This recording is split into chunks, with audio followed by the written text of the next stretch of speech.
जय श्री कृष्ण, जय सिया राम, जय श्रीमन नारायण। ठाकुर जी की परम कृपा से हम आप सब लोग श्रीमद् भागवत एवं वृंदावन प्रकट उत्सव मनाने के लिए यहाँ एकत्रित हुए हैं। यह हमारा परम सौभाग्य है। आज प्रथम दिवस है कथा का।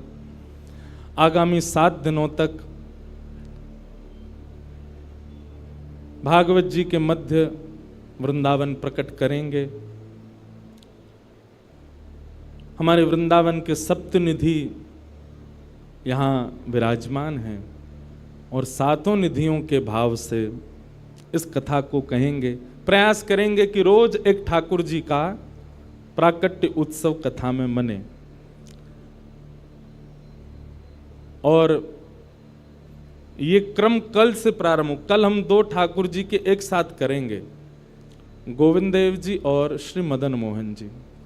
तो भागवत की कथा का क्रम तो चलेगा ही, साथ में वृंदावन प्रकट भी होगा, ऐसा भाव रखेंगे। हमारे बी पराग जी का बहुत समय से भाव था, आपका बहुत, श्री जी ने आपको ऐसा पकड़ लिया है महाराज कि अब इनके मुख पे भले ही कुछ भी गावे पर हृदय में तो श्री जी हैं, हमारी लाडली जी विराज रही हैं। अच्छा, इनके जितने भी भाव हैं, जो भी गाते हैं, वो सब विशेष रूप से युवा जन बहुत सुनते हैं। हमारे आजकल के युवा बहुत सुनते हैं। अब तो हमने सुनने शुरू कर दिए हैं। हंसे क्यों आप लोग? क्यों हम नहीं सुन सकते? अच्छा, इनके जितने भाव हैं आप ठाकुर जी के सन्मुख लगाओ तो वो सब बैठ जाएंगे वहां पर। तो ठाकुर जी के लिए वो भाव प्रस्तुत हो जाते हैं। हम तो लाल जी के उत्सव में आप आए थे तो मैंने निवेदन किया, मैंने कहा आप कुछ अपने फिल्म वाले भाव भी सुनाओ। और जब आप गा रहे थे तो ऐसे ही लग रहा था कि मानो हम आप जैसे कोई वैष्णवी ठाकुर जी के लिए गा रहे हैं। हे नाथ, वैसे तो आपको कुछ होगा नहीं, आप सदा प्रसन्न रहते हो, आप जगत नियंता जगदाधार हो, पर फिर भी आपको कुछ हो गया तो हम दुनिया जला देंगे, कुछ नहीं बचेगा ठाकुर जी। अच्छा देखो, इसमें भाव क्या है? ठाकुर जी को कुछ नहीं होगा, पर हमारे चित्त में जो ठाकुर जी के प्रति भाव है, उनको कुछ हो गया तो दुनिया जला देंगे। हमारा प्रेम श्री जी के प्रति दिन प्रतिदिन प्रति बढ़ता रहे, कभी कम ना हो। हे श्री जी, आप हमारी बात सुन लो। अगर हमारा प्रेम ब्रज के प्रति, वृंदावन के प्रति, आपके प्रति, वैष्णवों के प्रति, ब्रजवासियों के प्रति, यमुना जी के प्रति, रज के प्रति, गोपेश्वर महादेव के प्रति कहीं भी किंचित भी कम हुआ ना किशोरी जी, तो हम दुनिया जला देंगे। इस भाव को ऐसे गा दो, सब कुछ ही मिटा देंगे। तो ऐसे आप लोग भाव सुनते हो, उनको आप श्री जी को प्रस्तुत करोगे तो कोई बुराई नहीं है। अब कोई ऐसा ही मत ले आना कि जो बिल्कुल ही संसार के लिए हो, तो वो फिर कैसे प्रस्तुत होगा। पर हाँ, फिर भी अधिकतर भाव आप प्रस्तुत कर सकते हो। तो आपका बहुत बहुत समय से भाव था। और हम दोनों को मिलावे वारो श्री राधा रमण लाल। ब्रज जन प्रियतम बाल मुकुंदम राधा रमणम हरे हरे राधा रमणम हरे हरे। केसर तिलकम कृष्ण वरणम केसर तिलकम कृष्ण वरणम राधा रमणम हरे हरे राधा रमणम हरे हरे। ब्रज जन प्रियतम बाल मुकुंदम राधा रमणम हरे हरे राधा रमणम हरे हरे। भैया देखो, एक बात मन में आई, व्यक्ति को ठाकुर जी से मिलाने वाले बिचौलिया कौन होते हैं? गुरु जी। गुरु वही जो हरि सो मिलावे। आपको ठाकुर जी का परिचय कौन कराता है? आपको वृंदावन का परिचय कौन कराता है? आपको श्री जी का परिचय कौन कराता है? ब्रज के संत जन, ब्रज के रसिक जन, ब्रज के कथा वक्ता जन। तो बिचौलिया कौन हुआ? कथा वक्ता। कथा वक्ता बिचौलिया होता है। लेकिन भैया भक्त से भक्त को मिलावे में बिचौलिया ठाकुर जी होते हैं। हम दोनों उनको कौन ने मिलवायो? श्री राधा रमण जी ने मिलवायो। और एक बात सुनिएगा, जहां बिचौलिया ठाकुर जी होंगे ना, वो संबंध कभी नहीं टूट सकता, और वो संबंध बहुत पवित्र होता है। इसलिए हम तो संसार में सबसे कहते हैं, अपनी हर कथा में कहते हैं, पत्नी वो श्रेष्ठ मत मानिएगा जो देखने में बहुत सुंदर लगती है। पत्नी उसको श्रेष्ठ मत मानिएगा जो भोजन बहुत अच्छा बनाती है। पत्नी उसको श्रेष्ठ मत मानिएगा जो बहुत पढ़ी लिखी है। पत्नी वो श्रेष्ठ नहीं है जो समाज परिवार सबको संभाल ले। पत्नी वो श्रेष्ठ जो पति को ठाकुर जी की ओर और बढ़ावे, वो श्रेष्ठ। पति वो श्रेष्ठ जो पत्नी को ठाकुर जी की ओर बढ़ावे। बालक वो श्रेष्ठ नहीं जो दुनिया के सारे ऐश्वर्य को कमा के माता पिता के चरणों में रख दें। बालक वो श्रेष्ठ जो प्रहलाद और ध्रुव की तरह ठाकुर जी को घर में प्रकट कर दे। ऐसे ही बंधुओं, मित्र भी वो श्रेष्ठ नहीं जो रात में पार्टियां करवावे, सुबह पता चली हॉस्पिटलाइज्ड हो, ऐसा काय बात का मित्र? मित्र तो वो श्रेष्ठ जो रात में लेके गया, सुबह वृंदावन में मिले। कहां मिले? वृंदावन में पाए। संबंध वो श्रेष्ठ मानिएगा जिसमें बिचौलिया ठाकुर जी हैं, जिसमें बीच में ठाकुर जी हैं। जहां ठाकुर जी का संबंध नहीं है, जिन संबंधों में, वहां आप बहुत अच्छा नाटक किया कीजिए। भाई देखो, आप कहोगे महाराज जी आपकी बातें प्रैक्टिकल तब कब लगेंगी? संसार में रहने के लिए सबसे संबंध बहुत जरूरी है, जरूरी है। पर मैं एक बात कथा में कहता हूं, मानव को नाटक करना बहुत अच्छा आता है, पर वो नाटक करता है वृंदावन में, और संसार के सामने क्या वास्तविक रहता है। उल्टे हो जाओ, संसार के सामने खूब बढ़िया नाटक करो। अच्छा, ये गोपनीय बात है, हमारे बी पराग जी खूब संसार में रहते हैं, इनके मित्र बुरा नहीं मान जाएं, पर ये उन सब के सामने नाटक करते हैं, वास्तविक तो ये वृंदावन में ही होते हैं सब। अब भाई समाज के लोग हैं, सब करते हैं, नाचते हैं, गाते हैं, ऊधम मचाते हैं, पर वहां तो ये इनका वास्तव में नाटक ही होता। आज ये वास्तविक में ये रियल बी पराग जी हैं। जो कॉन्सर्ट में आप देखते हो वो नाटक वाले हैं। ऐसे ही भैया संसार के प्रति बहुत अच्छा नाटक करो, लेकिन अपनी श्री जी के सामने, राधा रमन लाल जी के सामने, ठाकुर जी के सामने वास्तविक हो जाओ। आप 3 बजे से पहले और 7 बजे के बाद जो करोगे वो नाटक है। वास्तविक में तो आप रियलिटी में अब हो, जब आप कथा में बैठे हो, क्योंकि आप ठाकुर जी के सन्मुख हो। ठाकुर जी का स्मरण चिंतन आपके मति में, आपके मन में, आपके भाव में ठाकुर जी चल रहे हैं। यही वास्तविकता है आपके जीवन की। तो इसलिए भैया संबंधी वो अच्छा जिससे ठाकुर जी प्रिय लगे। संबंधी वो अच्छा, संबंध वो अच्छा, रिलेशनशिप वो अच्छा जिससे वृंदावन प्रिय लगे। संबंध वो अच्छा जिससे ब्रजवासी प्रिय लगे। संबंध वो अच्छा जिससे यमुना जी प्रिय लगे। कुल मिला के बाद जाते ठाकुर जी भा जाएं, वो संबंध अच्छा, उसको कभी मत छोड़ना, उसको कभी मत तोड़ना, सदा रखना। तो हमारो संबंध राधा रमन जी ने करवायो। इसी पद की खोज करते करते हम मिल गए, हमको ये मिल गए, और आज हम दोनों मिले तो इतने सारे लोग मिल गए, पूरा चंडीगढ़ ही मिल गया आज। वृंदावन प्रकट उत्सव की बधाई हो। अरे ने कि रूखी सी नहीं, जोर की देव बधाई हो, बधाई हो, बधाई हो। अब 7 दिन रोज बधाई गवेगी।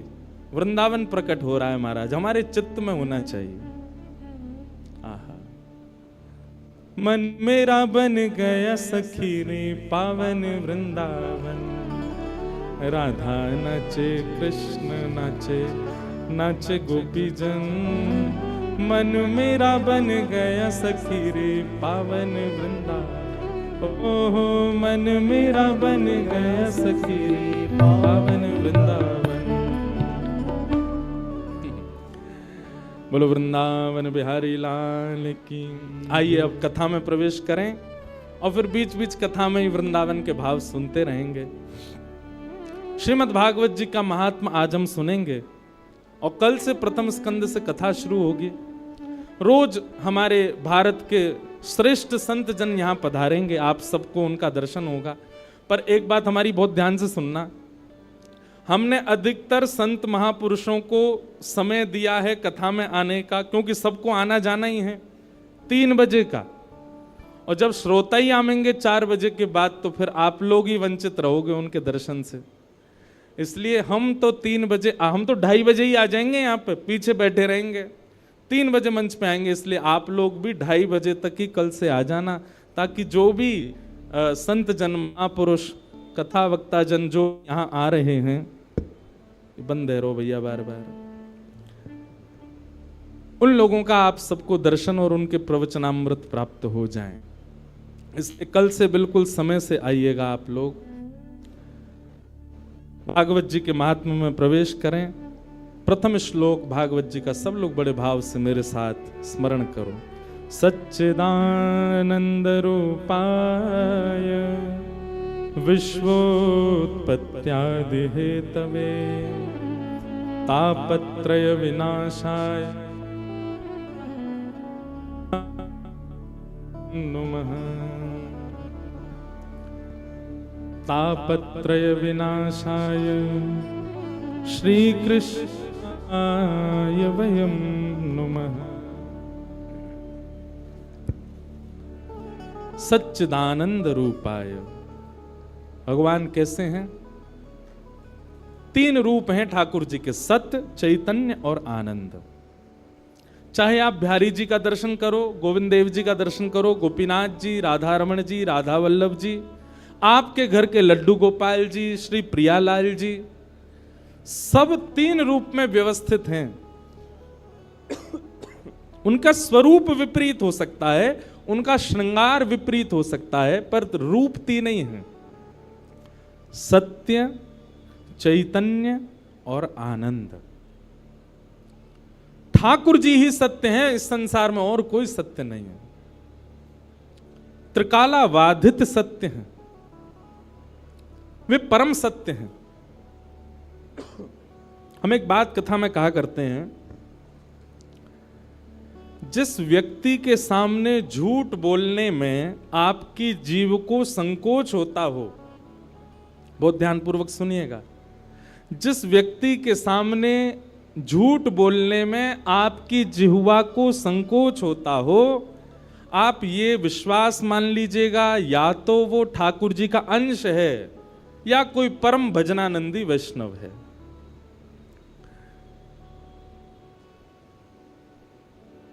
हमारा भजन केवल भगवत प्राप्ति नहीं कराता है। आप भजन करते हो, भजन से आपको ठाकुर जी मिल जाएंगे, ये एक बात है। पर दूसरी बात यह भी है कि आप भजन करते हैं तो आप एक ऐसा ऑरा लेकर के चलते हैं कि सामने वाला व्यक्ति आपके उस ऑरे में जब आता है तो असत्य भूल जाता है, वो नहीं बोल पाएगा आपके सामने। सामने वाला व्यक्ति आपके ऑरा में जब आएगा तो वो वह सब नहीं कर पाएगा जो वो रेगुलर बेसिस पर करता है। उस व्यक्ति के चित्त में कहीं ना कहीं ठाकुर जी के प्रति प्रेम प्रकट होता है। इसलिए भजन केवल इसलिए नहीं करना है कि हमको ठाकुर जी मिले, भजन इसलिए भी करना है कि वैष्णव जब चलता है, जब घूमता है, जब विचरण करता है, उसके विचरण से ना जाने कितनों का चित्त पवित्र होता है।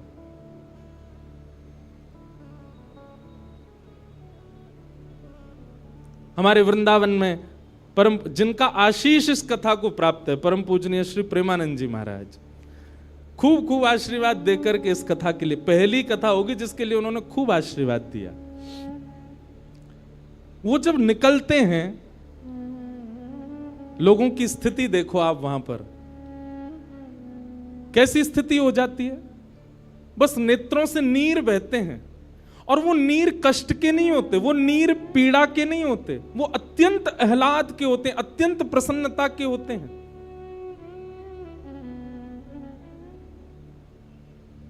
कितने लोग घुटने पर बैठ करके अपने विषादों को, अपनी जीवन की समस्त पीड़ाओं को, केवल उनके दर्शन मात्र से उनको लगता है कि बस सब नष्ट हो गया। ये आज की बात नहीं है, सदा सर्वदा से हमारे भारत में ऐसे ऐसे लोग जन्म लिए हैं।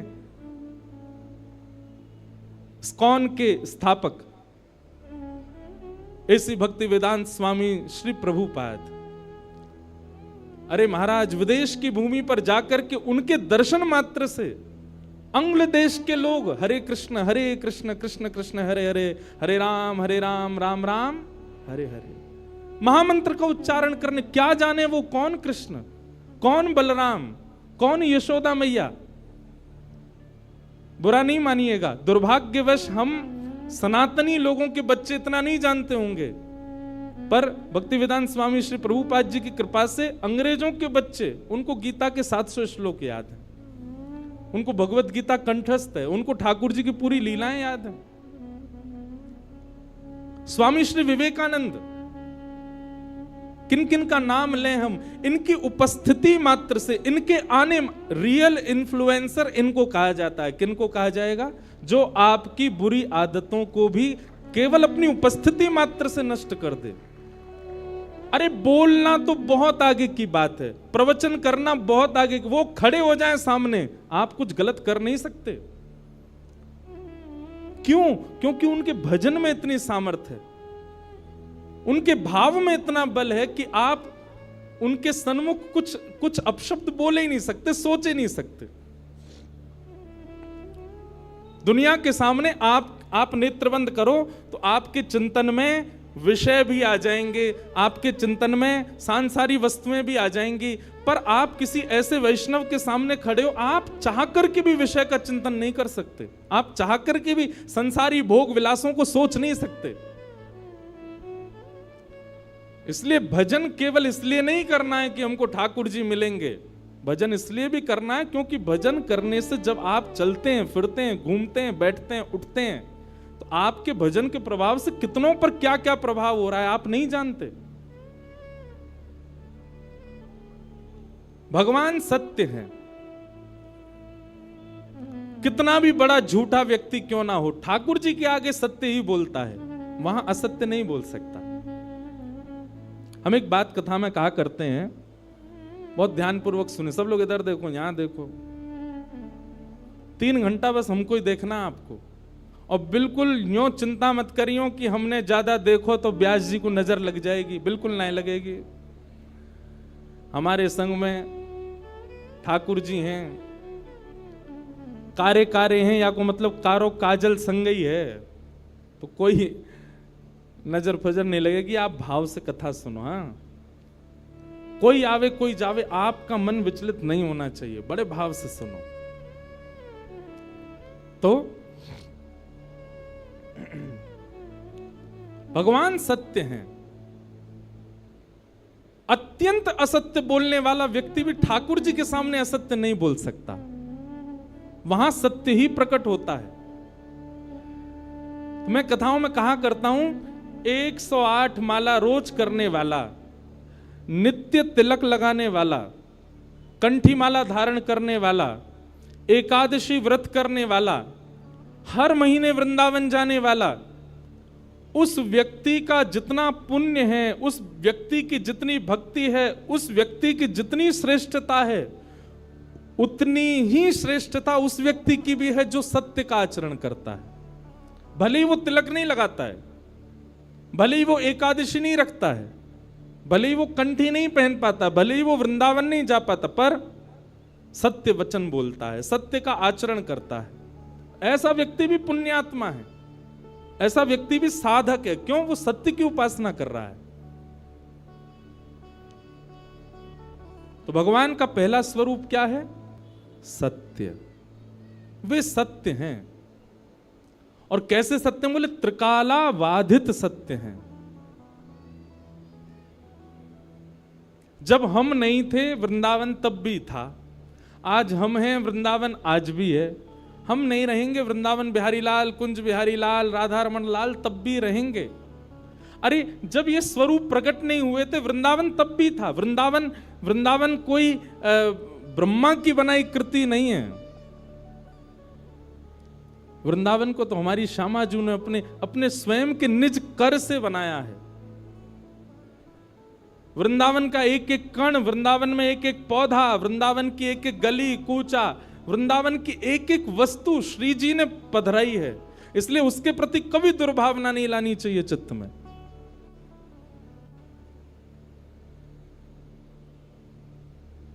किशोरी जी ने स्पष्ट कर दिया था ठाकुर जी को कि यदि आप हमको अपनी लीला में ले जाना चाहते हो तो 3 वस्तु आपको पृथ्वी पर ले जानी पड़ेंगी। यत्र वृंदावनम नास्ति यत्र नो यमुना नदी यत्र गोवर्धनम नास्ति तत्र नो रमते मनः। वृंदावन, यमुना जी और श्री गोवर्धन, ये 3 ब्रह्मा ने नहीं बनाए हैं। इन तीनों का निर्माण श्री गोलोक धाम में स्वयं हमारी वृषभानु दुलारी श्यामा जी ने निज कर से किया है। श्री जी यहीं विरह करती रहती, यहीं विहार करती रहती हैं, वो कहीं नहीं जाती। जब ठाकुर जी आ रहे थे भूमि पर लीला करने के लिए, श्री जी को कहा आप भी चलो, तो श्री जी ने कहा ये 3 जहां होते मैं वहीं रहती हूं, मेरा इनके अलावा मन नहीं लगता।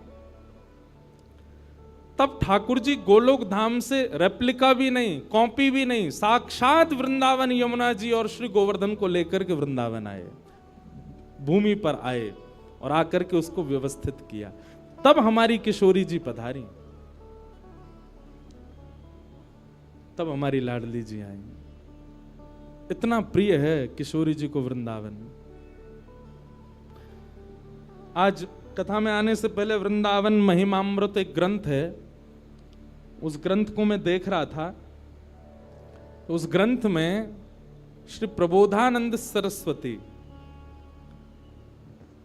वो वृंदावन की महिमा बताते हुए कहते हैं, बहुत ध्यान से सुनिएगा।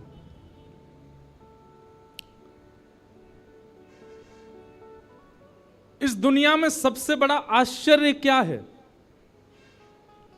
इस दुनिया में सबसे बड़ा आश्चर्य है भगवान, सबसे बड़े आश्चर्य। और उन आश्चर्य रूपी भगवान ने दुनिया बनाई तो निश्चित है कि दुनिया भी आश्चर्य रूप से भरपूर है। वो 7 वंडर्स नहीं, 7 आश्चर्य नहीं जो लोग देखने जाते हैं, पर दुनिया में हर वस्तु, मैं भी आश्चर्य हूं, आप भी आश्चर्य हो, हम सब आश्चर्य हैं।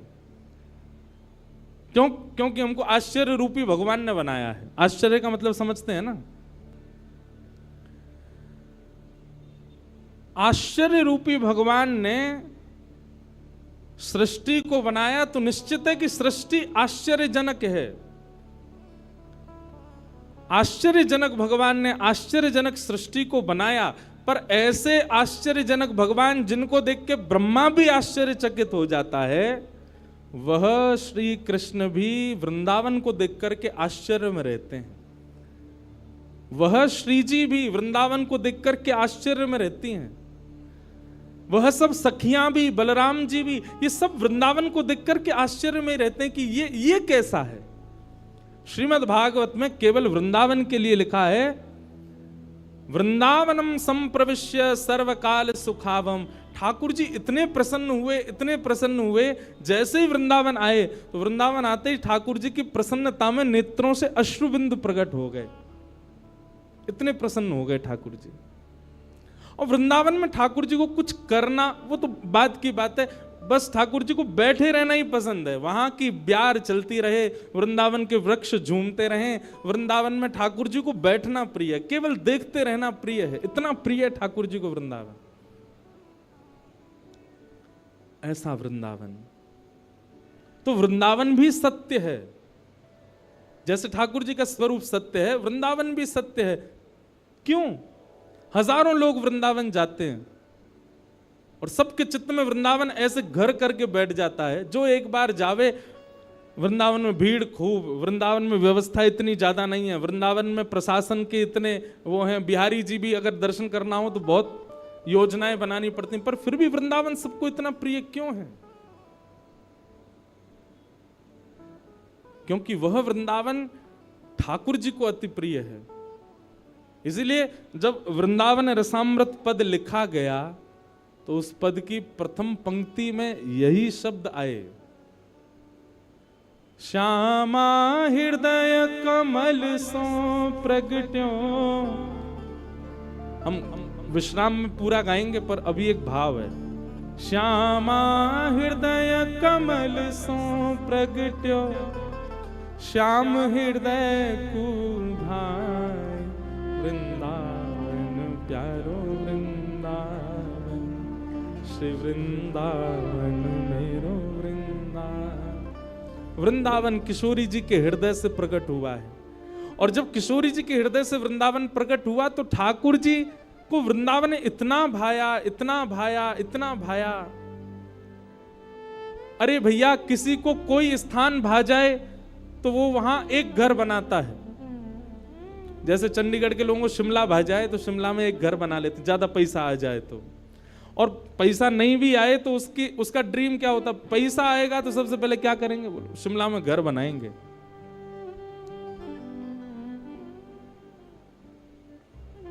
और कौन सी जगह कल जो हम देख रहे थे, आपके घर से जो दिखती है, कौन सी जगह है वो है? कसौली, वहां घर बनाएंगे। किसी को कोई स्थान भा जाए तो वहां एक घर बनाने की सबका ड्रीम होता है, पहाड़ पर तो विशेष रूप से। हमारे ठाकुर जी ने वृंदावन में 5000 घर बनाए। कितने? 5000 से ज्यादा मंदिर हैं वृंदावन में। वृंदावन का मतलब आप केवल वही मत समझा कीजिए छठी ग्रा से लेकर के और यमुना जी तक, संपूर्ण 84 कोस जो है ये पूरा वृंदावन ही है।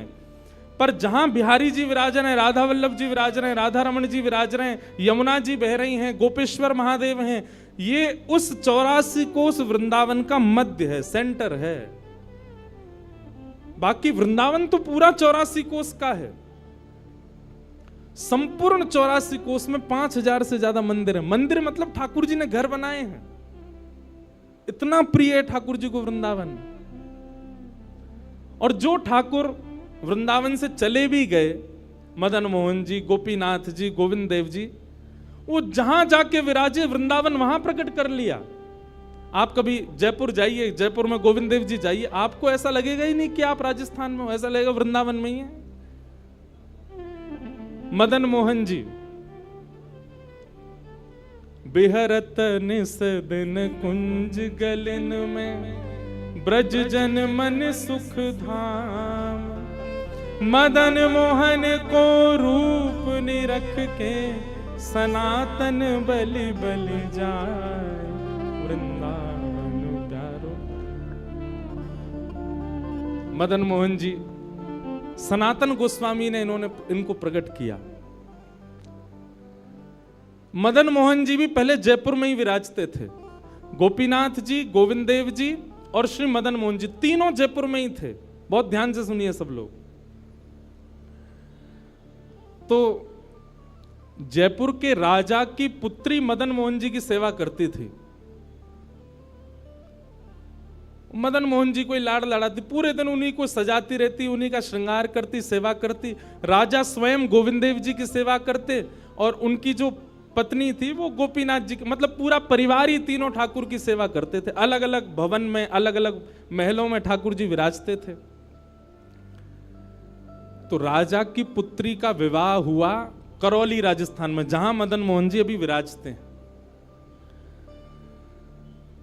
तो राजा की पुत्री का जब विवाह हुआ तो पुत्री से राजा ने कहा, बिटिया ये बताओ तुम्हारा विवाह है, तुमको हम दहेज में क्या दें? वैसे तो हमने सब दिया, लेकिन फिर भी तुम्हारी कोई इच्छा हो तो मांगो।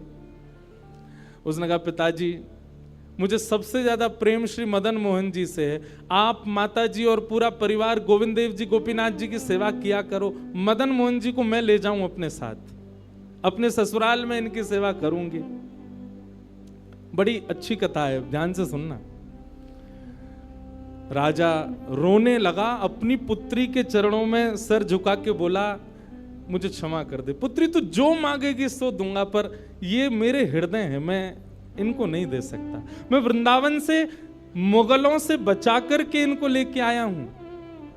वैसे तो ठाकुर जी को बचने की कोई आवश्यकता नहीं, ठाकुर जी कृपा करके आए हैं जयपुर में राजा के ऊपर,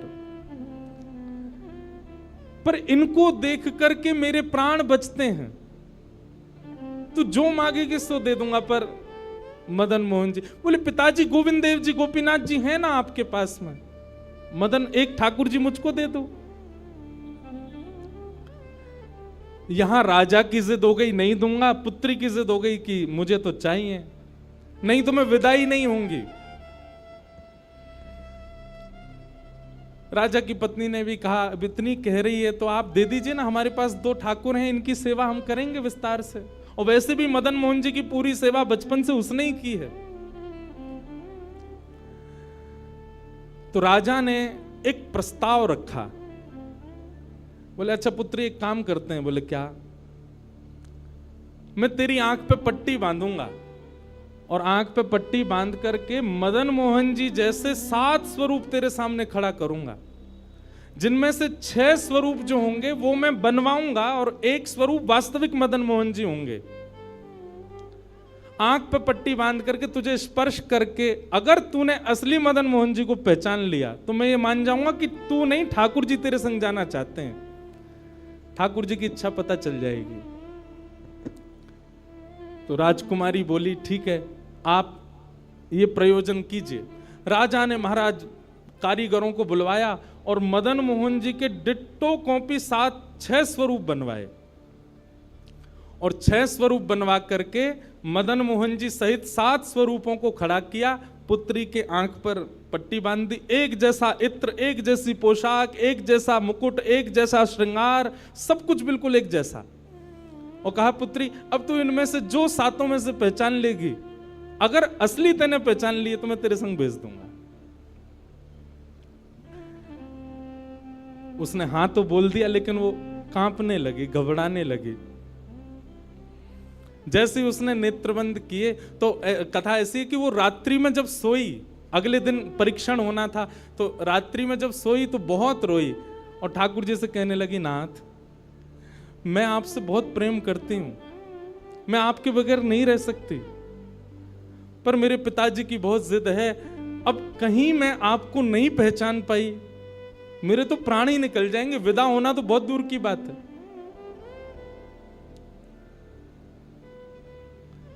रुदन करते करते करते करते, बंधुओं एक मेरी बात बहुत ध्यान से सुनिएगा, कभी ठाकुर जी के विरह में यदि आपके अश्रु नहीं आए हैं ना, तो अभी आप भक्ति के भाव से बहुत दूर हो। आपको वृंदावन जाना अच्छा लगता है, वृंदावन में घूमना अच्छा लगता है, राधा राधा नाम ध्वनि पर झूमना अच्छा लगता है, कथाएं प्रवचन सत्संग बढ़िया लगते हैं, ये सब एक प्रथम सोपान, प्रथम सीढ़ी है, पर प्रमुख सीढ़ी तो भजन मार्ग या भक्ति पथ की विरह है। अगर वो आपके चित्त में कभी ठाकुर जी के लिए नहीं आया है तो अभी आप बहुत पीछे छूटे हुए हो। रात भर रोती रही और रुदन करते करते, नाथ मैं कैसे पहचानूंगी कि आप सत्य कौन से हो। मदन मोहन जी उसके स्वप्न में आ गए और स्वप्न में आकर के बोले, तू चिंता मत करे, तेरो ही मन ना है मुँह ले जावे को, मेरो भी मन है रो तेरे संग जावे को। अरे जे सब मेरी सेवा तो करें, पर तेरी जैसी सेवा तो कोई करेगा ना, मेरो भी बड़ो मन है तेरे संग चलवे को। तो उसने कहा, तो नाथ कुछ कृपा तो करो। बोले हाँ मैं एक काम करूंगा। बोले कहा, तू सबरे स्वरूपन को जब स्पर्श करेगी ना, तो असली मदन मोहन जो मैं हूं, तू मेरे हाथन को स्पर्श करियो। तो हाथ कैसे? ऐसे। ठाकुर जी त्रिभंग लली ठाकुर जी हैं। तो ठाकुर जी बोले, तू मेरे हाथन को स्पर्श करियो, तो जितने मेरे अन्य स्वरूप हैं 6 वो तो ऐसे ही रहेंगे, लेकिन जैसे ही तू वास्तविक मेरे सामने आवेगी, सो मैं अपनी इकन्नी उंगली उठा दूंगा, अपनी कोने वाली उंगली उठा दूंगा।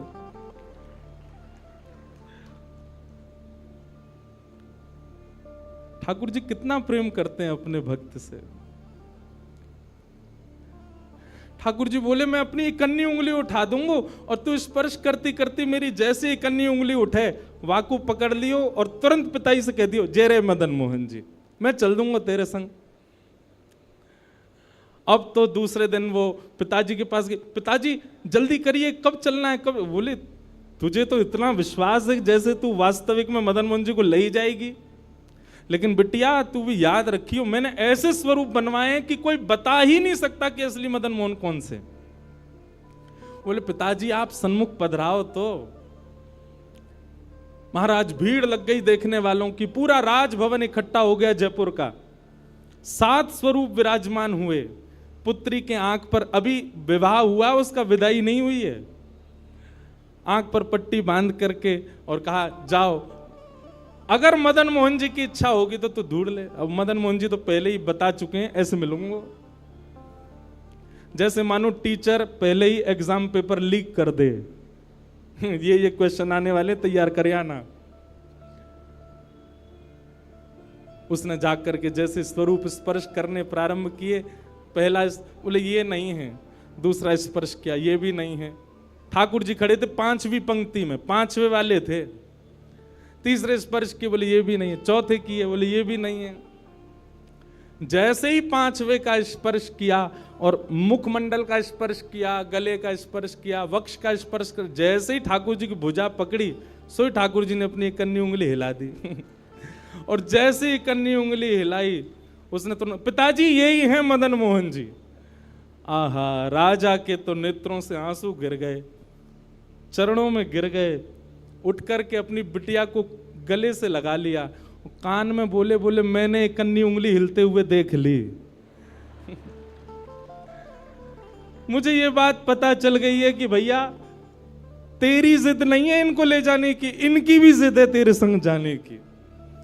और महाराज गाजे बाजे रथ में आरूढ़ करके श्री मदन मोहन लाल जी करौली राजस्थान को प्रस्थान किए। बोलो मदन मोहन लाल की। बिहरत निस दिन कुंज गलन में ब्रज जन मन सुख धाम, मदन मोहन को रूप निरख के, मदन मोहन को रूप निरख सनातन बल बल जाए, वृंदावन प्यारो वृंदावन, श्री वृंदावन मेरो। ये भैया ऐसे ही भजन नहीं बना है, ये ऐसे ही आपके झूमने के लिए कीर्तन नहीं, ये पूरा वृंदावन समाविष्ट करवा दिया हमारे गिरधर लाल जी ने एक ही पद में। पूरा वृंदावन विराज रहा है। ठाकुर जी जड़ नहीं है। दूसरा स्वरूप क्या है ठाकुर जी का? चैतन्य। कौन है ठाकुर जी? चैतन्य। कई लोग पूछते हैं महाराज जी सेवा का कोई प्रकल्प बताओ, सेवा का कोई भाव बताओ, सेवा कैसे करनी चाहिए, सेवा में क्या होना चाहिए क्या नहीं होना चाहिए। हमारी एक बात सब लोग सुन लीजिए, यहां लगभग सब सेवा वाले ही बैठे हैं। आप ठाकुर जी के प्रति चैतन्य भाव अपने हृदय में प्रगाढ़ कर लो। चैतन्य भाव प्रगाढ़ मतलब ये कोई पाषाण नहीं है, ये कोई प्रतिमा नहीं है, ये कोई धातु नहीं है, साक्षात वृंदावन चंद मेरे घर पर विराज रहे हैं। ये विश्वास आप अपने चित्त में प्रगाढ़ कर लीजिए। बस आपके जिस दिन ये विश्वास प्रगाढ़ हो गया, अपने आप आपको सेवा सीखनी, किसी से पूछनी नहीं, अपने आप करने लग जाओगे। अरे मां को नहीं बताना पड़ता पुत्र की सेवा कैसे होती है, पत्नी को नहीं सिखाना पड़ता पति को कैसे पूछना है। सारे संबंध हम अपने आप सीख लेते हैं। तो ठाकुर जी से जो हमारा प्रेम भाव है उसके लिए हमको पूछना क्यों पड़ता है कि कैसे करें, भोग कैसे लगाएं, सुलाएं कैसे, ये कैसे करें। शास्त्रीय बात पीछे है, पहले आप प्रेम भाव में तो आओ। ठाकुर जी अपने आप सिखा देंगे अपनी सेवा कैसे करनी।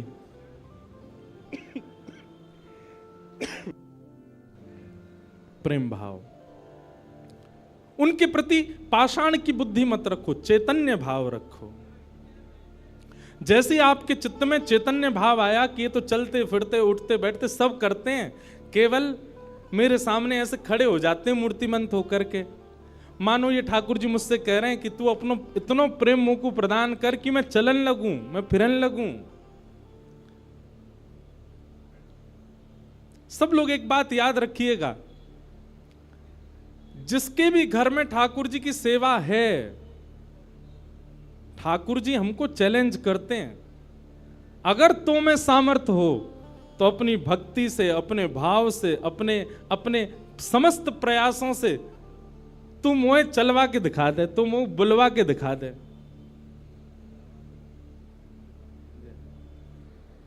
बोलो गंगा मैया की जय। वापस प्रस्थान कर जाओ। महाराज जी हरिद्वार को प्रस्थान कर रहे हैं, महाराज जी के श्री चरणों में बार। हाँ आऊंगा महाराज जी, मैं दिसंबर में आऊंगा जल्दी। बोलो गंगा मैया की जय। मैं क्या कह रहा था, ठाकुर जी हम आप सबको एक चैलेंज दे के रखें कि तो में यदि सामर्थ्य हो, मुझे बुलवा के दिखाए दे, मुझे चलवा के दिखाए दे, मुझसे कोई लीला करवा के दिखा दे। मैं तो ऐसे ही बैठा रहूंगा लड्डू गोपाल बने, तेरे प्रेम में सामर्थ्य हो तो तू करवाए ले।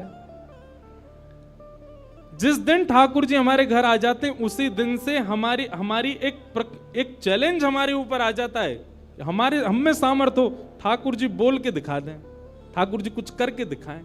लेकिन हमको भी संतुष्टि है, ऐसे हैं तो ऐसे ही बैठे रहें, हमको लगता है ऐसे ही रहें, इससे ज्यादा कुछ करें नहीं। इसलिए ठाकुर जी को भी लगता है जब इसके चित्त में ही भाव नहीं है तो मैं और लीला क्यों ही करूं।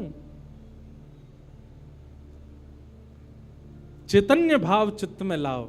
जैसे एक बालक जन्म लेता है तो माँ और पिता प्रतीक्षा करते हैं, अब ये कब बोलेगा, माँ कब बोलेगा, पापा कब बोलेगा, ये चलना कब सीखेगा, ये स्कूल कैसे जाएगा, ये बड़ा होकर के जॉब करेगा, बिजनेस आदि आदि सब भाव। ऐसे एक सेवक साधक के चित्त में भी अपने ठाकुर जी के प्रति भावना होनी चाहिए, ये बोलेंगे कब। हम एक बधाई गाते हैं ना नंदोत्सव में, उस बधाई में एक पंक्ति गाते हैं, धन्य घड़ी जब होए यशोदा मैया कह के बोले, नूपुर बांध दो चरणन में घुट मन डोले, नूपुर बांध दो चरणन में घुट मन डोले, पकड़े बाबा की उंगरिया तेरो ललना जुग जुग जीवेरी यशोदा मैया तेरो ललना। स्वामी जी हरिदास जी जब सेवा करते थे ना तो ठाकुर जी बिहारी जी ऐसे ही नहीं रहते थे जैसे हमको दिख रहे हैं।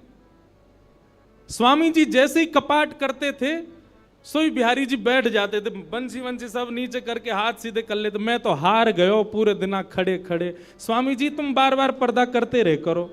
इसीलिए बिहारी जी में बार बार पर्दा आता, क्यों, ठाकुर जी उतनी देर बैठ लेते हैं, क्यों, खड़े खड़े थक गए। बहुत भाव है पर्दा के, पर एक भाव यह भी है। तो स्वामी जी को अनुभव होता है तो इसका मतलब क्या है, ठाकुर जी लीला करते हैं पर अब क्यों नहीं कर रहे, हमारे भीतर स्वामी जी जैसा भाव नहीं है। श्री हरिराम व्यास जी के विराज रहे ठाकुर जी बाबा के ठीक पीछे, जुगल किशोर जी। मुंह को तो रूप देख के ही पता चल जाए कौन से ठाकुर जी हैं। जुगल किशोर जी, इनके चरित्र में आता है कि एक बार कोई साधक वंशी दे गया, और वंशी देख करके बोला हरिराम व्यास जी जुगल किशोर जी को वंशी पधरा देना, नई सोने की वंशी है। तो आपने श्रृंगार करके जैसे ही वंशी ठाकुर जी के हाथ ऐसे ही रहते हैं, तो वंशी पोली उसमें जैसे ही प्रवेश कराई, ठाकुर जी के हाथ का जो छिद्र है वो छोटा पड़ गया, वंशी बड़ी, लेकिन ज्यादा बड़ी नहीं, नेक बड़ी, नेक। तो व्यास जी ने थोड़ा श्रम किया, थोड़ा जोर लगाया कि वंशी कैसे भीतर जाए। तो जैसे ही जोर लगाया ठाकुर जी का हाथ छिल गया और वहां से रक्त निकलने लगा श्री जुगल किशोर जी के।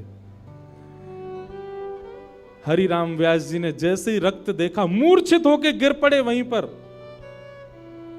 और जब होश में आए तो अपने पुत्र को सेवा दे दी और कहा मैंने ठाकुर जी को श्रमित कराया है, अब मैं अपने आप को दंड दूंगा। तो क्या दंड दिया? सूर्य उदय से सूर्यास्त तक वृंदावन की परिक्रमा ही लगाते रहते थे, ये दंड दिया उन्होंने खुद को। पहला दिन था दंड का। एक बात सुनिएगा, इन आचार्यों के चरित्र से ना कुछ कुछ सीखा कीजिए। आपकी सेवा में आपसे कोई अपराध बनता है, आपसे कोई गलती हो जाती है, आपसे कोई दोष बन जाता है, तो उसके लिए आप जाकर के पूछते हैं हमसे अपराध हो गया, हम क्या करें? पूछिए मत, स्वयं को अपने आप ही दंड उत्सव मना लीजिए। और दंड उत्सव क्या है? तुरंत वृंदावन जाओ, एक परिक्रमा लगाओ, किसी वैष्णव को प्रसाद पवाओ, ब्रजवासी को कुछ दे करके उनको प्रसन्न करके आओ। यही दंड है वैष्णव अपराध का, भगवत अपराध का। तो श्री हरिराम व्यास जी वृंदावन में भ्रमण करते रहे, परिक्रमा लगाते रहे। परिक्रमा करके रात्रि में जैसे ही लौट करके आए, बहुत सावधानी से सुनो, तो शयन का दर्शन करने जब गए तो शयन के दर्शन में आपने क्या देखा कि जुगल किशोर जी ने स्वर्ण की वंशी धारण कर रखी, वही वंशी जो सुबह वो पधराना चाह रहे थे। उन्होंने अपने पुत्र को बुलाया, पुत्र को बुला के बोले ये वंशी सुबह ठाकुर जी के हाथ में नहीं आ रही थी, अभी कैसे धारण हो गई? बोले पता नहीं पिताजी, आप तो चले गए थे, मैंने वंशी उठा करके धारण कराई, ठाकुर जी ने धारण कर ली।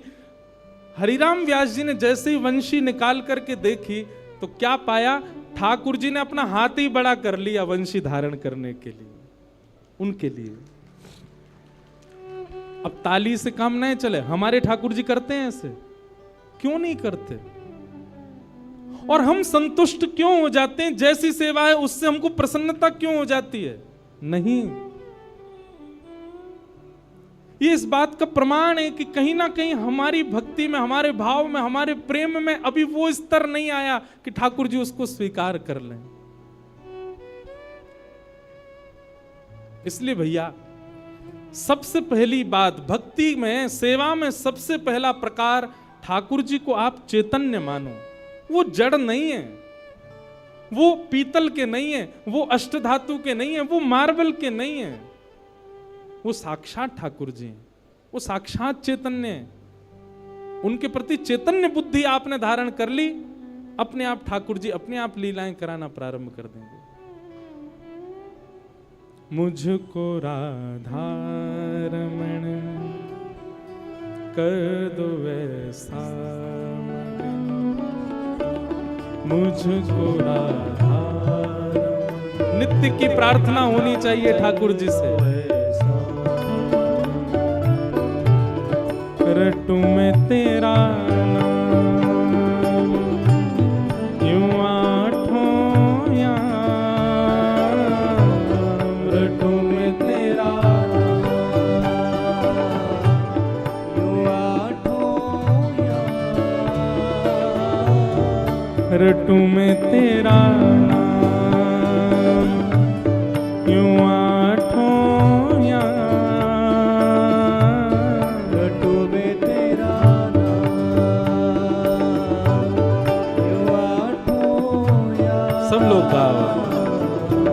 मुझको राधा रमन कर दो वैसा मगन, मुझको राधा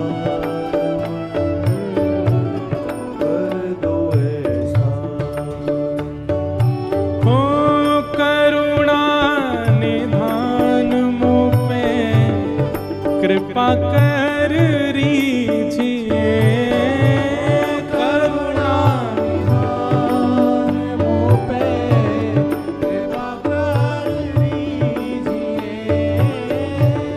करुणा निधान मुझ पे कृपा कर रीजिए,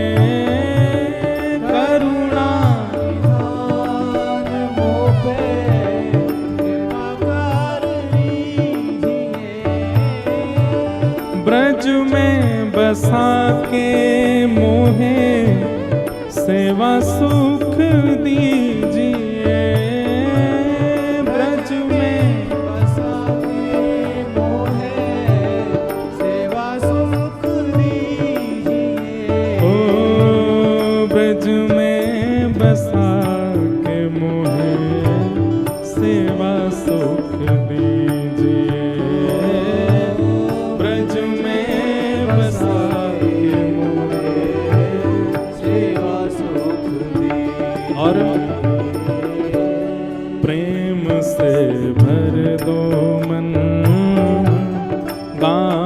तेरे भजन, प्रेम से भर दो मन, गाओ तेरे भजन। ओ रटूं मैं तेरा नाम, यूं आठों याम, रटूं मैं तेरा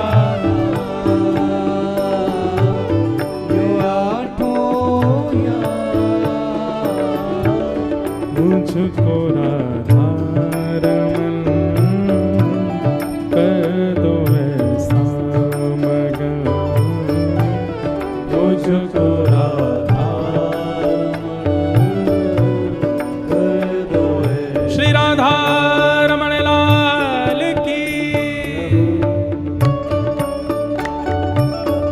करताल बजा के गाओ।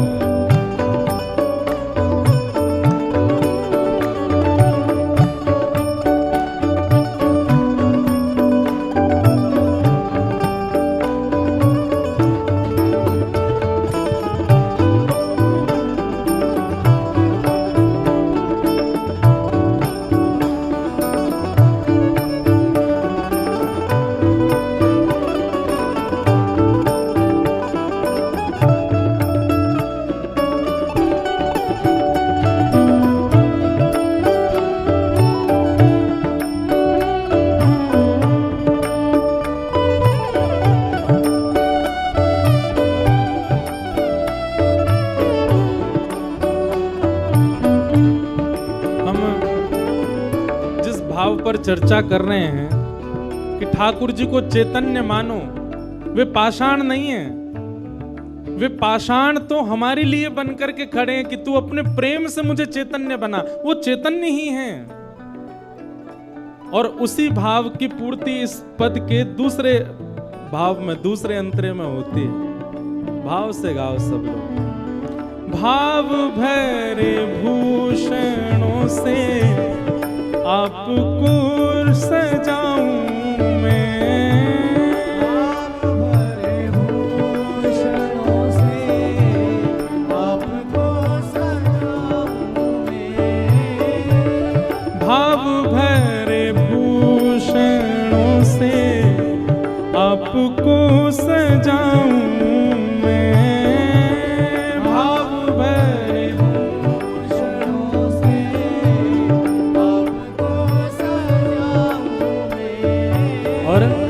नित नव भोज निज हाथों से पवाऊं मैं, नित नव भोज निज हाथों से पवाऊं मैं, ओ नित नव भोज निज हाथों से पवाऊं मैं।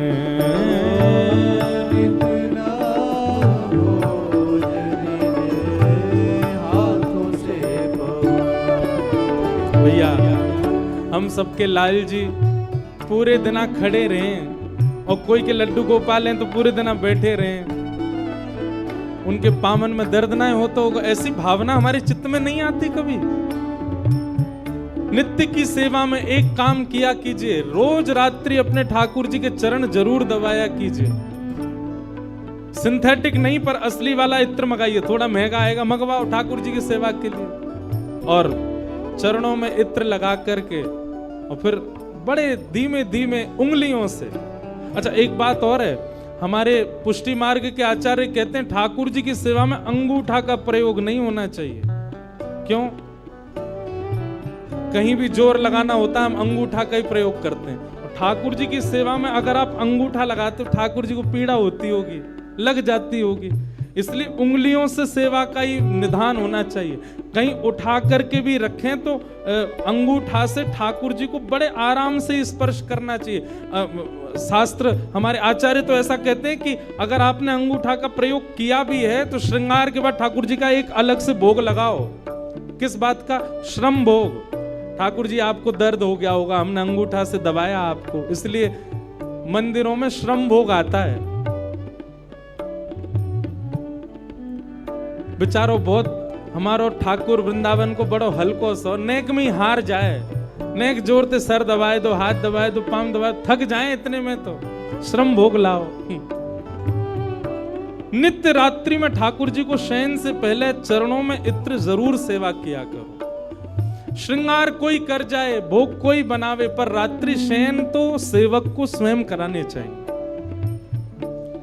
दाबु तुम रे चरण करो जब तुम शयन, दाबु तुम रे चरण करो जब तुम शयन। ओ दाबु तुम रे चरण करो जब तुम शयन, दाबु तुम रे चरण करो जब तुम शयन। ओ रटू मैं तेरा नाम यूं आठों याम, रटू मैं तेरा नाम आठों याम, रटू मैं तेरा नाम यूं आठों याम, रटू मैं तेरा नाम यूं भाव भाव से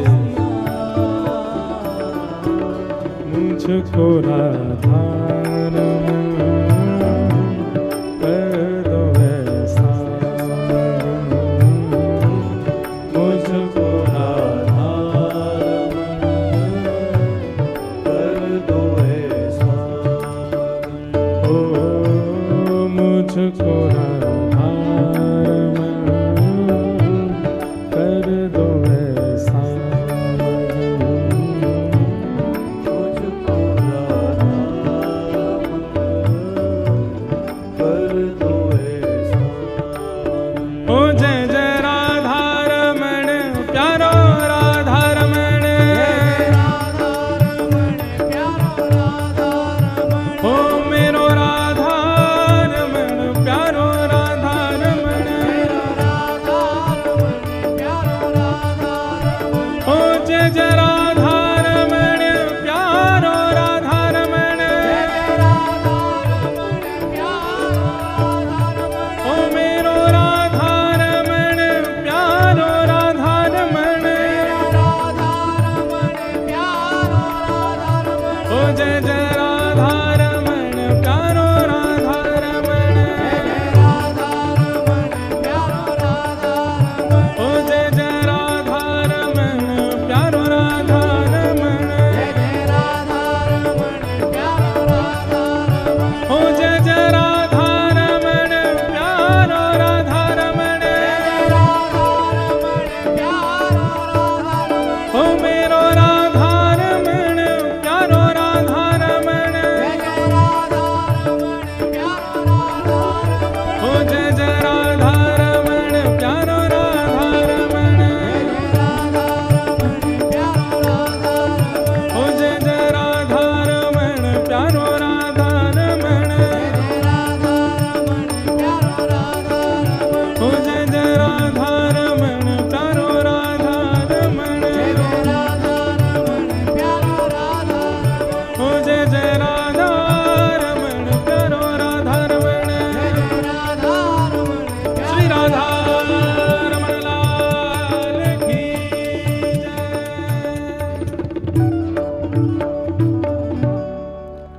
तो चैतन्य मानो, ठाकुर जी के प्रति चैतन्य भाव रखो। और एक काम और किया कीजिए शयन में, ठाकुर जी की चरण सेवा तो करनी है, और संग ही संग क्या करोगे, जैसे यशोदा मैया लाल जी को कोई कहानी सुनाती है, ऐसे ही आप कथा सुन के जाते हैं, या यूट्यूब पर भी सुनते हैं, कहीं भी सुनते, कोई चरित्र सुनते हैं आप, लीला, वो लीला ठाकुर जी को सुनाया करो। अब कई लोग क्या करते हैं, कथा चालू करके फोन में ठाकुर जी के आगे धर देते हैं। अच्छी बात है, हमारी हाजिरी लग जाती है आपके ठाकुर जी पर शयन के समय तो आप अपने ठाकुर जी को स्वयं कथा सुनाओ। जैसे बालक को माँ से कहानियां सुनकर के नींद आती है, वैसे ही हमारे घर के ठाकुर जी। बंधुओं देखो, मंगला में जब ठाकुर जी सुबह सुबह उठते हैं ना, उस समय आप कौन हो? उस समय आप गोपी का स्वरूप हो। सभी साधक बहुत ध्यान से सुनिएगा। मंगला में ठाकुर जी के उत्थाप, सुबह सुबह उठाने के समय आप गोपी स्वरूप धारण करके ठाकुर जी को उठाओ। मध्याह्न में श्रृंगार के बाद आप ठाकुर जी के सन्मुख श्री जी के भाव से या सहचरी के भाव से जाओ, और रात्रि शयन के समय ठाकुर जी के सन्मुख श्री यशोदा जी के भाव से जाओ। इन 3 भाव से ठाकुर जी की सेवा में प्रस्तुत होना चाहिए। सुबह गोपी के भाव से या फिर ग्वाल के भाव से, ग्वाला के भाव से ठाकुर जी को उठा रहे हैं, लाला बोर है गई, जल्दी चल, गैया चरावे चलना है, इस भाव से उठाओ। या कोई गोपी के भाव से कि लाला मैंने ऐसा माखन निकारो, तू चोरी करेगा ना, इस भाव से उठाओ। मध्याह्न के समय कोई ब्रज की गोपी या फिर कोई सहचरी ललिता विशाखा या श्री जी के भाव से ठाकुर जी को रूप दर्शन करके, श्रृंगार दर्शन करके बार बार बलैया लो। एक प्रियतमा के भाव से ठाकुर जी का दर्शन करो, और रात्रि शयन के समय यशोदा के भाव से ठाकुर जी को सुलाओ। ठाकुर जी को कोई कथा सुनाओ, लीला सुनाओ, पद सुनाओ और चरण सेवा करो। चैतन्य। और ठाकुर जी का तीसरा स्वरूप क्या है? आनंद।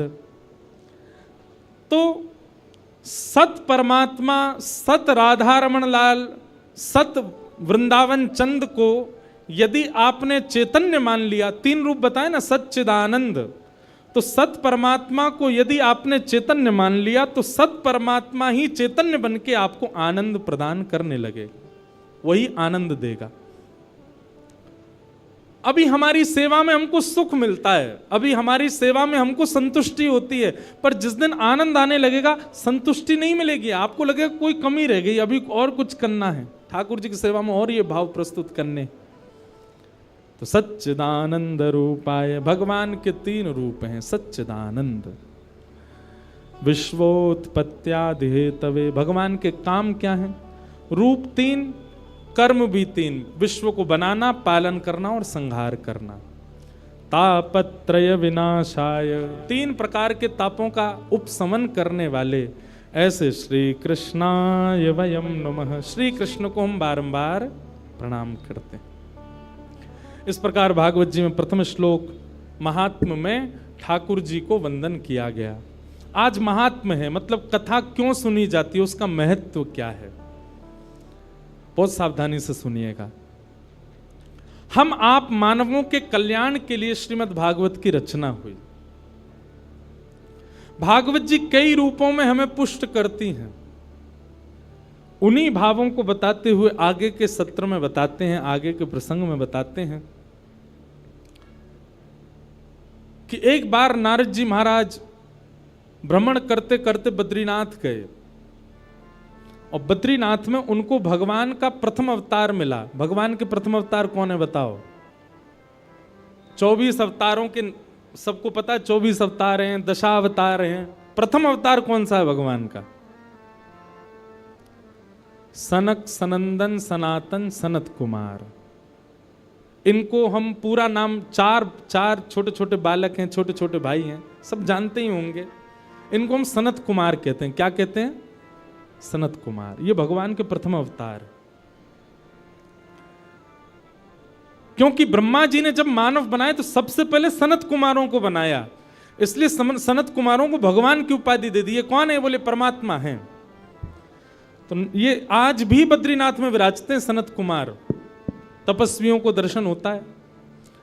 तो नारद जी महाराज बद्रीनाथ गए, और बद्रीनाथ में सनत कुमारों ने जैसे नारद जी को देखा तो नारद जी का मुख देख करके सनत कुमार बोले कि आप बड़े दुखी लग रहे हो, बड़े पीड़ा में लग रहे हो, क्या बात है?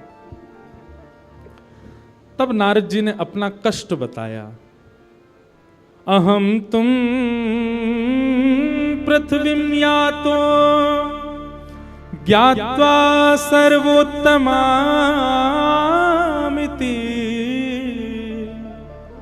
पुष्करम च प्रयागम च काशी गोदावरी तथा। नारद जी महाराज बोले, हे सनत कुमार, मैं देवलोक से पृथ्वी पर आया ये जान करके कि पृथ्वी तो बहुत अच्छी है। बहुत सावधानी से सुनना। जैसे जो लोग विदेश जाते रहते हैं ना, वो विदेश ना जाने वालों के आगे विदेश का ही गुण गाते रहते हैं। अमेरिका ऐसा है, लंदन ऐसा है, ऑस्ट्रेलिया ऐसा है, विदेश का ही यश सुनाते रहते हैं। पर हमने एक चीज अनुभव करके देखी, और भी कोई विदेश जाने वाला उसने भी किया होगा, जितना उसका बखान किया जाता है वहां पहुंच करके उसका 0.1% भी नहीं होता, वैसा बिल्कुल भी नहीं होता। लेकिन वृंदावन के लिए उल्टा है। वृंदावन का आप जितना बखान सुनोगे, जितनी महिमा सुनोगे, जितनी प्रशंसा सुनोगे, पहुंच करके उससे 100 गुना ज्यादा है। वृंदावन का विपरीत है।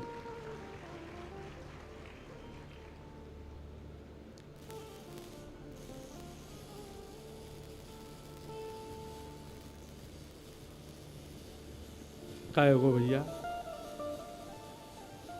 बोलो वृंदावन बिहारी लाल की जय। हम एक बात कहते हैं, इधर देखो, कथा में लाइट जावे, चिर्र मिर्र होती रहे, कभी कोई आते आते गिर जाए, माइक बंद हो जाए, तो यही समझना चाहिए ठाकुर जी घूम रहे हैं पंडाल में। क्यों भाई? दैवी शक्ति है, और दैवी शक्ति कहीं आ जाए तो निश्चित है कि ये संसारी वस्तुएं अपने आप ही डामाडोल तो होंगी। दैवी शक्ति हमारे पास भी आ जाए, हमारा स्पर्श कर ले, तो हम भी स्थिर तो नहीं रह सकते। हमारे भी नेत्रों से आंसू, कई लोग पूछते हैं बहुत आंसू आते ठाकुर जी को देखते, यही समझना चाहिए ठाकुर जी छू रहे हैं आपको, इसलिए आ रहे हैं आंसू। लेकिन संसार के लिए रोवे वारे इनकी नहीं है ये बात। 31 सेक्टर वाली छोड़ के चली गई, रो रहे हैं ठाकुर जी ने छुआ है मुझको। नहीं नहीं, ठाकुर जी ने नहीं छुआ है। ठाकुर जी ने छुआ ये कब जानो, जब वे वजह वृंदावन को याद करके स्वयं भगवान बताते हैं। जैसे ठाकुर जी का रूप स्वरूप महिमा कथा में हम बताते हैं, ऐसे ठाकुर जी अपने भक्त का लक्षण बताते हैं। क्या कहते हैं?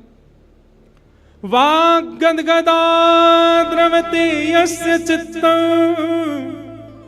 रुदत्य भिक्ष्णं हसति क्वचित् विलज्ज उद्गायत नृत्यते च मद्भक्ति युक्तो भुवनम पुनातु। ठाकुर जी कहते हैं, बोले बैठे बैठे मेरी कथा सुनते सुनते जिसका कंठ भर आता हो, मेरे भक्त के लक्षण क्या है भगवान बता रहे हैं, मेरी कथा सुनते सुनते जिसका गला भर आता हो, नेत्रों से अविरल अश्रुधार गिरने लग जाती हो, और अश्रुधार गिरते गिरते गला भरे भरे तभी मेरी कोई मधुर लीला सुन के रुदन करते करते हंसने लग जाता हो, और वही लीला सुनते सुनते चरम स्थिति में आकर के भुजा उठा करके उन्माद नृत्य करता हो, कभी हंसने लग जाए कभी रोने लग जाए, भुजा उठा करके बिना चिंता किए कौन क्या कहेगा मेरे संकीर्तन में नृत्य करने लग जाए। भगवान कहते हैं मद भक्ति युक्तो, वो मेरा भक्त है, जिसके नेत्र से बिना किसी कारण के बस मेरी याद में अश्रु आ जाते हों, वो मेरा भक्त है। तो ठाकुर जी स्पर्श करेंगे तो निश्चित है कि अश्रु आने हैं। तो भगवान का आगमन होता है तो ही ऐसा होता है पंडाल में। तो हम क्या बता रहे थे कि जिस प्रकार आप विदेश की बहुत प्रशंसा सुनते हैं, पर जब आप वहां जाएंगे तो आपको अनुभव होगा कि जो सुना था वैसा कुछ भी नहीं है, बिल्कुल विपरीत है। ठीक वैसे ही देवलोक में पृथ्वी की बहुत महिमा गाई जाती है।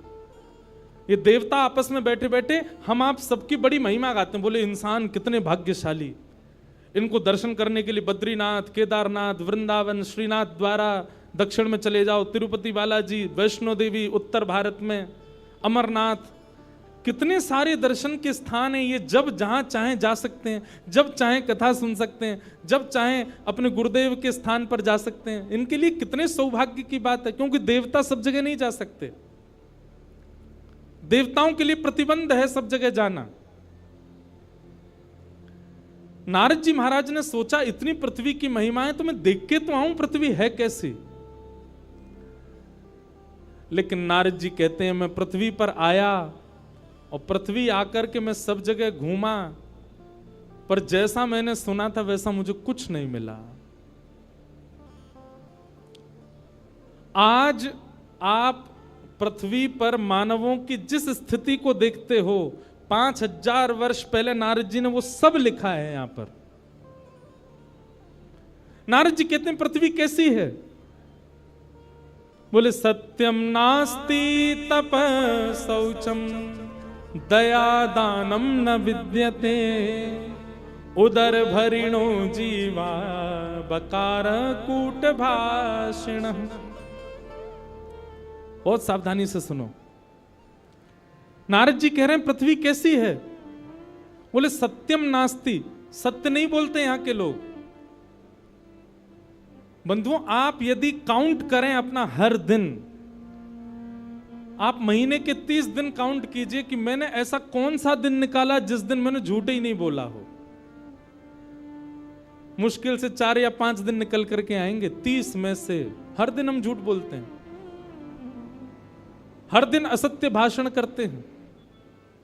और असत्य के भी बहुत रूप हैं, किसी से बोलना ही असत्य नहीं होता। हम स्वयं के साथ भी जब असत्यता करते हैं, अपने साथ भी अपने आप को जबरदस्ती धकेल रहे हैं संसार के विषय में, यह भी तो असत्य है।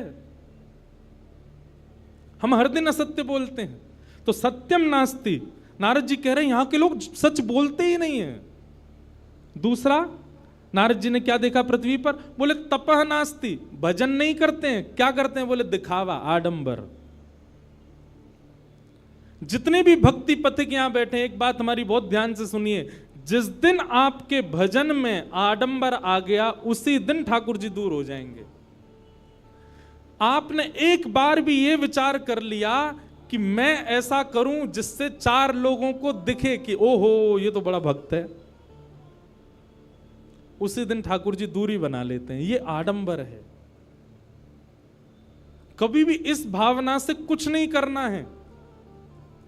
ना कथा इस भावना से व्यास को करनी चाहिए, ना सेवा इस भावना से सेवार्थी को करनी चाहिए, ना नाम जप इस भावना से नाम जापक को करना चाहिए। जैसे काउंटर भी कई लोग रखते हैं, बहुत ज्यादा काउंटिंग्स उसमें बढ़ जाती है तो फिर संतों को दिखा भी देते हैं, महाराज जी 35,000 नाम हो गए सुबह से अभी तक। क्यों? आपकी भक्ति में जिस दिन प्रदर्शन आ जाएगा ठाकुर जी उसी दिन कोसों दूर चले जाएंगे। इसलिए प्रदर्शन नहीं, दर्शन में रहो। एक बात सदैव याद रखना,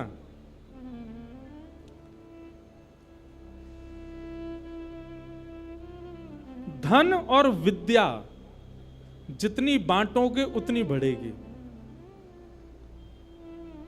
प्रेम और भजन जितना छुपाओगे उतना बढ़ेगा। विद्या का यदि आपने विस्तारीकरण नहीं किया, बांटा नहीं, तो विद्या आपकी खराब हो जाएगी। ऐसी धन, बहुत धन हो जाए और आप उसको जमा करते जाओ, कहीं दो मत, तो धन भी खराब हो जाएगा। कैसे खराब होगा? आपके परिवार की मति बिगाड़ देगा, वो गलत जगह पे उसको खर्च करने लग जाएंगे। प्रेम और भजन ये भी छुपा के करना चाहिए। प्रेम का ढिंडोरा पीट दिया, निश्चित है कि प्रेम आपका नष्ट हो जाएगा। ऐसी भजन यदि आपने दिखा दिया कि आप क्या करते हैं, कितना करते हैं, कैसे करते हैं, तो आपका भजन भी नष्ट हो जाएगा। इसलिए इन 2 चीजों को गुप्त रखना है, प्रेम और भजन।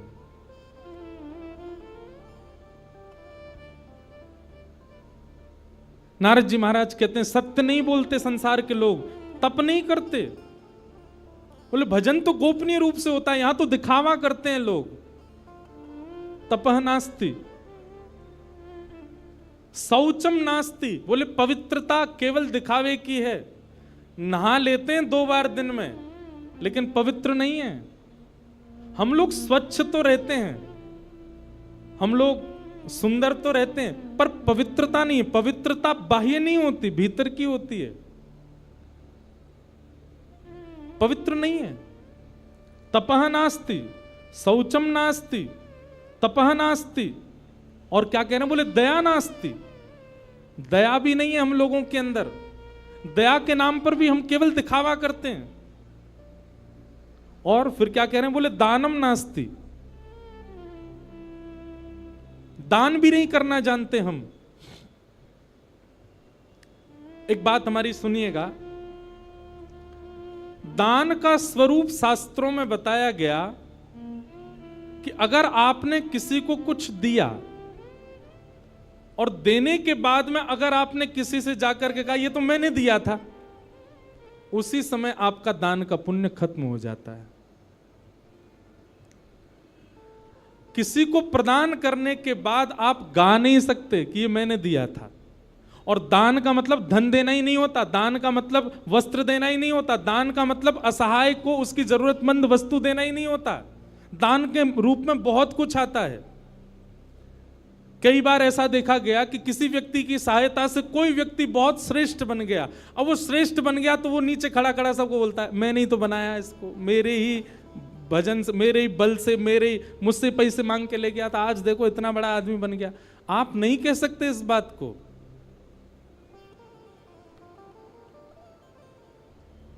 आपसे वस्तु जैसे ही किसी के पास जाती है, अगर वो दान का स्वरूप है तो आप उसको अपना कभी नहीं बता सकते। आपने जिस दिन उसको अपना बताया उसी दिन आपका पुण्य नष्ट हो जाता है, क्षीण हो जाता है। तो दानम नास्ति, हमारा तो काम ही है कि जब तक फोटोग्राफर नहीं हो तब तक दान ही नहीं करते।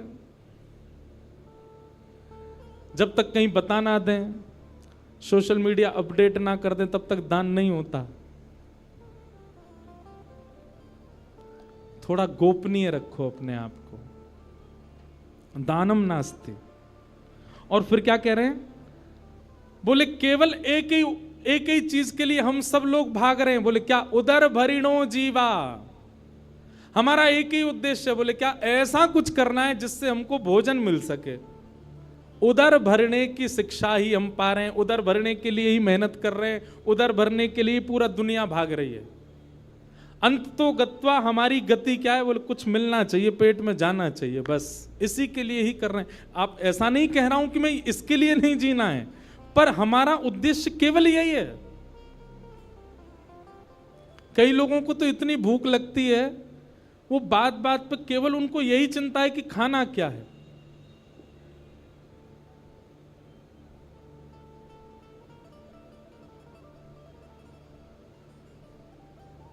उदर भरिणो जीवा, नारद जी कह रहे हैं पृथ्वी के लोग ऐसे हैं। कैसे हैं, बोले उदर भरिणो जीवा। और फिर कैसे, बोले बरा का कूट भाषण, केवल दिखावे में अच्छा बोलते हैं, अंदर से सामने वाले का बुरा ही चाह रहे हैं। बस दिखावे में बोल रहे हैं कि आप अच्छे रहो, आपका ये काम बने, आपकी बिटिया बढ़िया रहे, आपके पुत्र बढ़िया रहे, पर भीतर से सब आपका अनिहित ही चाहते हैं। और नारद जी ने बहुत कुछ वर्णन किया। और क्या कहते हैं, बोले पाखंड निरता संतो विरक्ता सपरिग्रह तरुणी प्रभुता के शाल को बुद्धिदायक। देखो, सत्य कड़वा होता है और कई लोगों को अच्छा भी नहीं लगता, पर यह सत्य है। हमको सत्य बोलना होता तो हम मंच से ही बोल देते हैं। यहां सब सार्वजनिक सुन लेते हैं ना लोग, अब एकांत में कोई मिले तब नहीं बोलता मैं। क्या बात कह रहे हैं, तो कहते हैं पाखंड निरता संतो, बोले साधु संत सन्यासी विरक्त, ये भी संत इसलिए बने ताकि उसके रूप में आके पाखंड कर सकें। सबके लिए ऐसी बात नहीं कही जा रही है, पर अधिकतर परसेंटेज ज्यादा उन लोगों की है जिन्होंने भेष धारण किया है केवल। वास्तविक में वो संत नहीं है, वास्तविक में उनके मन में भाव नहीं है। और विरक्ता सा परिग्रह है, तो विरक्त, सब चीज से छूटे हुए, पर कहीं ना कहीं उनके मन में भी परिग्रह की इच्छा होती है, परिवार बसाने की इच्छा होती है। और क्या कह रहे हैं? बोले तरुणी प्रभुता गे है। घर में किसकी चलती है? बोले पत्नी की चलती है। तरुणी प्रभुता गे है। माता पिता नहीं, बड़े बुजुर्ग नहीं, पर विवाह हो जाए तो पत्नी ही सर्वस्व है। तरुणी प्रभुता गे है, शाल को बुद्धिदायक। बड़े भैया की बात नहीं मानेंगे, छोटे भाई की बात नहीं मानेंगे, पर साले साहब यदि कुछ कह दें तो वो हमारे लिए सिरोधार्य है। शाल को बुद्धिदायक। नारद जी ने इस प्रकार अब बहुत सारी बातें यहां बताई हैं, सबके बारे में सत्य बता दिया। बोले विवाह नहीं होता है, कन्या विक्रय होता है, वर विक्रय होता है। बेटा को इसलिए नहीं पढ़ा रहे हैं कि तू पढ़ लिख के विद्वान बन, इसलिए पढ़ा रहे हैं तो पढ़ लिख के अच्छा बनेगा तो विवाह में हम इतनी मांग कर सकते हैं। ये सब नारद जी पहले ही बता रहे हैं। नारद जी कहते हैं पृथ्वी पर घूम करके मेरा मन बहुत अशांत हो गया, यहां के लोग तो बड़े विचित्र हैं। तभी नारद जी कहते हैं बाकी सब बात छोड़िए, सब जगह भ्रमण करता करता करता जैसे ही मैं वृंदावन गया, वृंदावन में मैंने एक आश्चर्य देखा। क्या? बोले एक युवती, एक परम सुंदरी कन्या यमुना जी के तट पर बैठी है और उसकी गोद में दो वृद्ध लेटे हैं। उस कन्या से मैंने जब पूछा कि तुम कौन हो, तो उसने अपना परिचय दिया कि मैं भक्ति हूं, और मेरी गोद में जो ये दो वृद्ध हैं ये दोनों ज्ञान और वैराग्य, ये मेरे पुत्र हैं। मैंने उसको पूछा तुम युवा हो और तुम्हारे पुत्र वृद्ध, ये कैसे हो सकता है? तब उसने बताया, बोले संसार के लोग भक्ति करते हैं पर ज्ञान और वैराग्य शून्य रहते हैं। भैया हमारी प्रार्थना है केवल भक्ति मार्ग में आ जाना अच्छी बात है, पर भक्ति के दो पुत्र हैं ज्ञान और वैराग्य, उनके बिना यदि आप भक्ति मार्ग में जाओगे तो आप कभी ना कभी फिसल सकते हो, कभी ना कभी रुकावट आ सकती है। और ज्ञान और वैराग्य इतने कठिन मार्ग नहीं है, ज्ञान और वैराग्य इतने बड़े कठिन नहीं है जितना आपको लगते हैं। ज्ञान का मतलब बहुत स्पष्ट है, सही और गलत की पहचान को ही ज्ञान कहते हैं। ज्ञान का मतलब बहुत नॉलेज ले लेना नहीं होता, बस सही और गलत क्या है इतना विवेक बुद्धि आ जाना, इसी को ज्ञान कहते हैं। और वैराग्य का मतलब सब छोड़ देना नहीं होता, वैराग्य का मतलब सबसे विरक्त हो जाना नहीं होता, वैराग्य का मतलब सबके बीच रहते हुए भी उसके प्रति आसक्ति ना होना, उसको वैराग्य कहते हैं। हम कथा वक्ता हैं, हम सब जगह जाते हैं, हर प्रकार के लोगों से मिलते हैं, हर प्रकार की वस्तु, हर प्रकार का भोग हमारे सामने आता है, पर उसके प्रति इच्छा ना होना, इसी को वैराग्य कहते हैं। विदेश भी जाते हैं, सब जगह घूमते हैं, जो एक भोगी व्यक्ति, संसारी व्यक्ति कर सकता है वो सब हमारे सामने भी प्रस्तुत होता है, पर सामने प्रस्तुत होते हुए भी उसको ना करना, यही वैराग्य। सूरदास जी की पंक्ति में हर कथा में गाता हूं, तजोरे मन हरि विमुखन को संग, जाके संग कुमति उपजत है, जाके संग कुमति उपजत है, पड़त भजन में भंग, हाँ पड़त भजन में भंग, तजोरे मन हरि विमुखन को संग तजोरे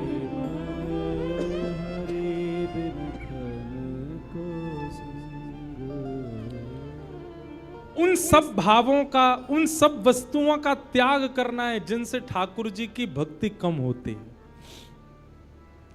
प्याज और लहसुन खाना पाप नहीं है, आपको नरक नहीं जाना पड़ेगा उसके बदले। पर अगर आपके चित्त में प्रेम भक्ति है और आप इन तामसी वस्तुओं का यदि बहुत सेवन करते हैं तो प्रेम लक्षणा भक्ति कम हो जाएगी।